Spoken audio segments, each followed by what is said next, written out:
Hello everyone, I'm Alex Dykes, and today on thetruthaboutcars.com we are taking a look at the 2015 Volkswagen Golf. This has been completely redesigned for the 2015 model year. Now in its 7th generation, the Golf spans a wider variety than it ever has before. We have 2 doors, we have 4 doors, we have gasoline and electric powertrains under the hood. We also have this GTI version, which used to be the high horsepower version, and the nearly 300 horsepower all-wheel drive Golf R. Today, however, we're taking a look at the GTI. There are very few companies in the world that can completely redesign a product and have it look almost exactly the same as the last generation. Volkswagen, Volvo, and Jaguar are basically those companies. Now, I don't think that's a bad thing. I like the way the Golf looks, I always have, and I think that this design evolution works really well for Volkswagen. Parked next to the last generation Golf, you can see that this design has matured. Last gen Golf was a little bit too bubbly for my tastes. We now have standard LED fog lamps with these sort of Edward Scissorhands strakes going on right down there. Those are standard on all versions of the GTI. Halogen high beams and low beams, however, are also standard. You can get HID headlamps. It's definitely an option that I would get because otherwise at night these look very yellow and these look very blue. It seems like every car grows with every generation. That is certainly true with the GTI as well. This is actually about 2 inches longer than the last generation of the Golf. As I said, as before, you have your choice between 2 doors or 4 doors. We still have a very practical profile and a lot of rear seat room. The big change out back are these new tail lamp modules, which look more aggressive and more grown up than the last generation Golf. If you recall, the last generation had very round tail lamp modules. The GTI model gets some additional aero tweaks down here, and we get twin exhaust tips. Under the hood, we find a thoroughly reworked 2-liter turbocharged engine.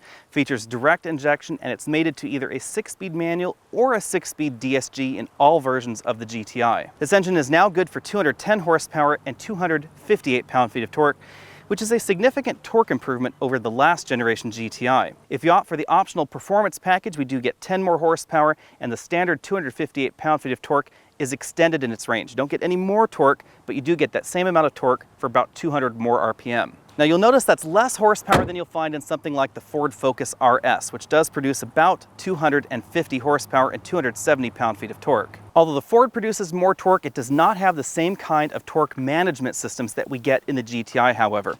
The GTI offers 2 different systems. The first is a brake-based torque vectoring system that will send torque across the front axle by braking the wheel that it thinks is either going to spin or it just wants to slow down. In addition to that, the performance package adds a true limited slip differential, which is fairly unique in this segment. However, it does not remove that brake-based torque vectoring system, it simply adds to it.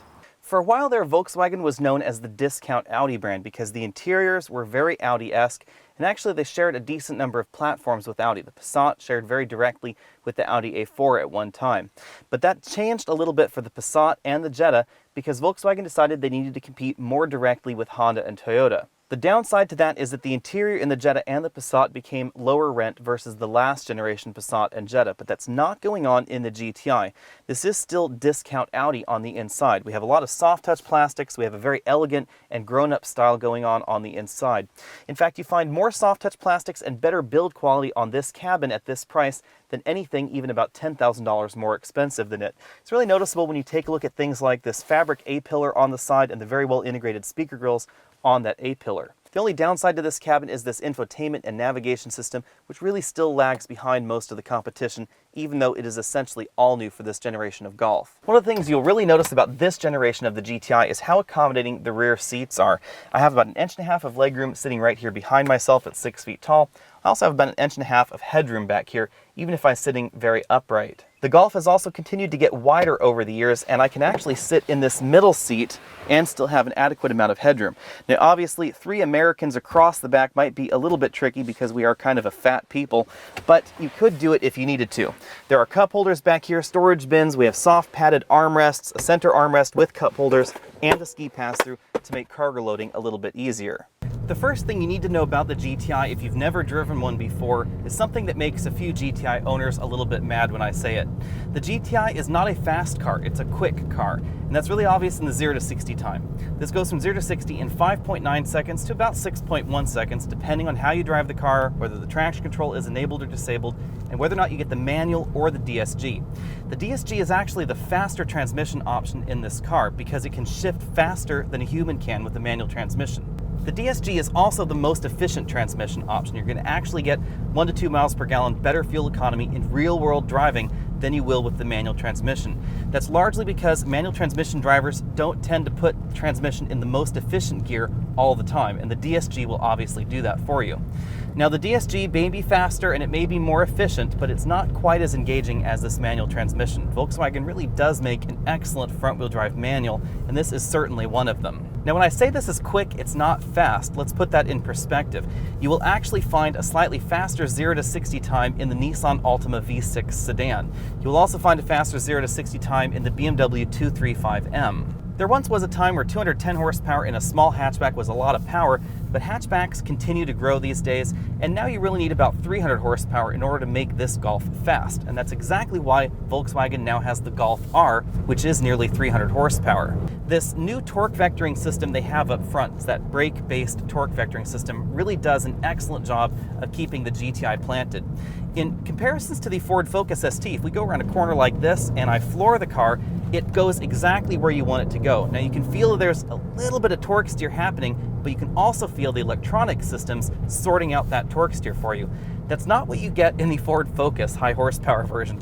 With 252 horsepower and 270 pound-feet of torque under that hood, you get massive torque steer even in the corners. Personally, I find that an awful lot of fun because it's challenging to try and control it, but this is an awful lot easier to drive. Now, as challenging and fun as torque steer is to try and control, it also means this is going to be faster around the corner because you're better in control of all that power. Braking was something that Volkswagen needed to work on in the last generation GTI, and they really have with this generation. Direct competition for the GTI is pretty tricky. We have things like the Honda Civic Si, which is available only in 2-door coupe and 4-door sedan. It feels a little bit more direct, but the big thing you'll notice about that Civic is that we don't have the automatic transmission option, and it's naturally aspirated, so it's going to feel very different out on the road. The Civic Si feels very connected, but it's not as practical as a daily driver because you don't get that automatic transmission option. You can tell with the Scion and the Subaru that they were really focusing on the manual transmission. The automatic is an old 5-speed slush box. It's an awful lot slower. It's not the transmission you want. You give up an awful lot less in the GTI when you go with the DSG. Now the FRS and the BRZ don't actually hold the road any better than the GTI, but they do have a solid rear-wheel drive dynamic. They're designed to give you sort of the feel of baby's first track car. So you can be on a very small autocross course or a very small track course and really feel the rear-wheel drive dynamic and get that nailed down before graduating up to a higher horsepower rear-wheel drive car. Also competition for the GTI, we have the Subaru WRX. The WRX is available only as a sedan these days. There's no more hatchback WRX. I'm not talking about the WRX STI, I'm just talking about the regular old WRX. In Volkswagen's mind, the STI competes with the Golf R, which does make a little bit more sense. The Subaru is going to be faster 0 to 60, and it actually handles a little bit better than the GTI. But I think that even though this is a front-wheel drive vehicle, the feel is better in this GTI. The steering is very, very precise, and it goes exactly where you point it, even though it is front-wheel drive. Overall, the GTI feels an awful lot more grown-up than that Subaru as well. This is the kind of car that doesn't look like you're having a midlife crisis if you are a middle-aged person and you buy one, and it looks like you're a little bit more grown-up if you're a young person and you buy one rather than the WRX. On that same vein, the biggest thing to know is that the GTI can be had with that dynamic damping system, and that really gives the GTI a level of polish you don't find in any of the competition. The ride is already very well sorted in this vehicle. The suspension doesn't feel upset over broken pavement, even out on these winding mountain roads that we're on, but if you get the dynamic damper system, it takes it to that next level, especially if you're using this as your daily commute vehicle. The WRX and the Civic Si and the others are a little bit too punishing for daily driver use in my mind, as is this base GTI version without the dynamic damper system.